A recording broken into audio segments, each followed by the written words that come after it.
Welcome back to Opinion Journal. I'm Mary Kissel. A Senate committee considered the nomination of Thomas Perez for Labor Secretary this morning, and serious questions were raised about his fitness for the job. In particular, senators want to know why Mr. Perez interfered in the Supreme Court's docket last year to prevent the justices from ruling on a legal theory he was using to squeeze monetary settlements out of banks and further his own political career. California Representative Issa has played a key role in investigating these actions. Congressman, Mr. Perez says bad facts make bad law, and therefore it was fine for him to get Magner v. Gallagher withdrawn from the court.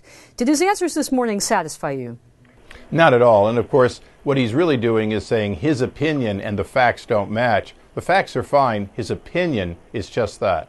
Congressman, the House and two other committees released a report on Monday showing that Mr. Perez's testimony to congressional investigators was contradicted many times, not only by documents, but by the testimony of other individuals.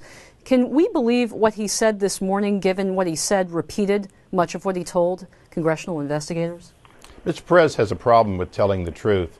Particularly things like claiming he had no documents, then one document. Now we're up to 1,200 emails that we need to see, and the senators need to be aware of before he could possibly be confirmed. Now, these emails are very important. Mr. Perez told House investigators that he wasn't using his personal email account in contravention of the Federal Records Act, but then your investigators found out that he had. Do you have any sense of what is in these 1,200 emails? And as you said, at least 34 separate violations of the law?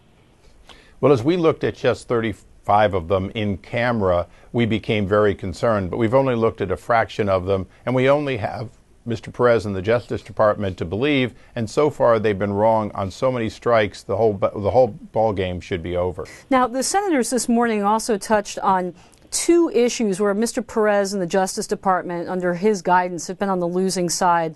The Hosanna Tabor religious freedom case, where the Supreme Court ruled against him 9-0 on religious liberty, and the South Carolina voter ID case.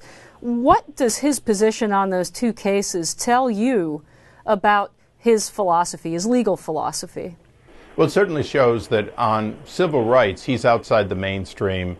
We can talk about a conservative court or a liberal court, but 9-0 says no court agrees with Mr. Perez. Okay, very quickly, yes or no, should he be confirmed as Labor Secretary?